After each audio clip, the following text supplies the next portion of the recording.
The Title IX change, now meant to accommodate students and teachers' gender identity, is now taking effect across the country, but not in South Carolina. Attorney General Alan Wilson announcing that Title IX has been temporarily blocked. The Title IX change requires any school receiving federal funding to accommodate the gender identity of the students and teachers. If eventually passed in the state, Title IX would allow biological males who identify as females the use of female bathrooms and locker rooms and vice versa. The pause comes as questions arise into if the law is being stretched. The Attorney General's office is saying is that the Biden administration does not have the authority to extend Title IX to locker rooms and bathrooms and things like that. That the definition of the sex of a person is not what was contemplated under Title IX. Title IX is temporarily paused from taking effect in South Carolina, Georgia, Alabama, and Florida. Attorney General Alan Wilson said the pause is, quote, a big win in our fight to protect children. I want to bring in Chief Legal Analyst Khalif Rhodes. Khalif, your first thoughts on taking a look at this? That list is a lot longer. It's blocked in about half the states right now. But you got to look at the language of Title IX itself. No person could be excluded from participation or denied the benefits of the subjects to discrimination on the basis of sex. And so what that person said in that piece was that the Biden administration is attempting to change that definition of what they were talking about, because this is a constitutional amendment. But then you got to look at this next paragraph. It authorizes any federal agency that provides such assistance to issue regulations to enforce the liberty. So it's kind of like, yes, this is a constitutional thing that needs to be done by the legislature.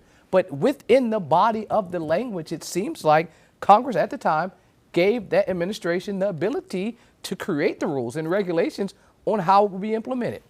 Now, rules and regulations are one thing. What they're saying, these states are saying, is that's separate than determining if it's based on male and female versus based on transgender. These were originally placed out because the suffrage movement's pushes for women's rights to push it further in there. And when that happened in the 70s, it opened the door for equalization within sports, specifically for women. I mean, it was 1 in 100 women participating in sports. Now it's like 3 in 5. And so the numbers have increased, and this did the work. Now the Biden administration is attempting to connect it to a lot of the LGBTQ fights, and this is where you're getting pushed back across the country. All right, and I apologize, I have to look at my notes for this, because when you look at this specifically, this is supposed to start Thursday, and as Brian just said, it adds protections for LGBTQ students by extending the definition of sex discrimination.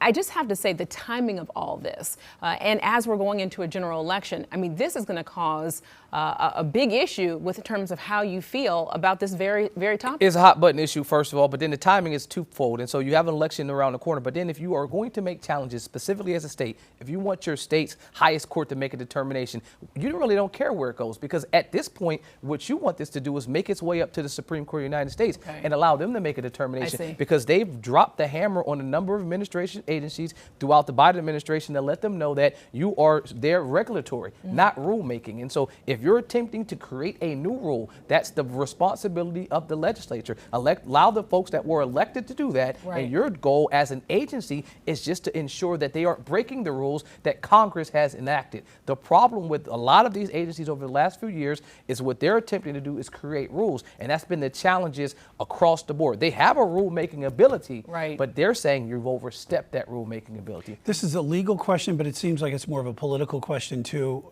with a lot of the folks right now. Mixed bag. I mean, guaranteed it's a legal question. I mean, this comes right down to our Constitution. It's going to play out in the courts, but it will have a rippling effect in politics. You can guarantee this will force folks to increase their donations. This will force folks to go out there and vote. A lot more folks will be pushing the button for their candidate of choice, specifically on this issue, because if you elect folks that you want to see in office, they will then put people in office in the bench that will rule in your favor. And so it's a trickle-down effect for sure. All right, Khalif Rhodes, we appreciate it.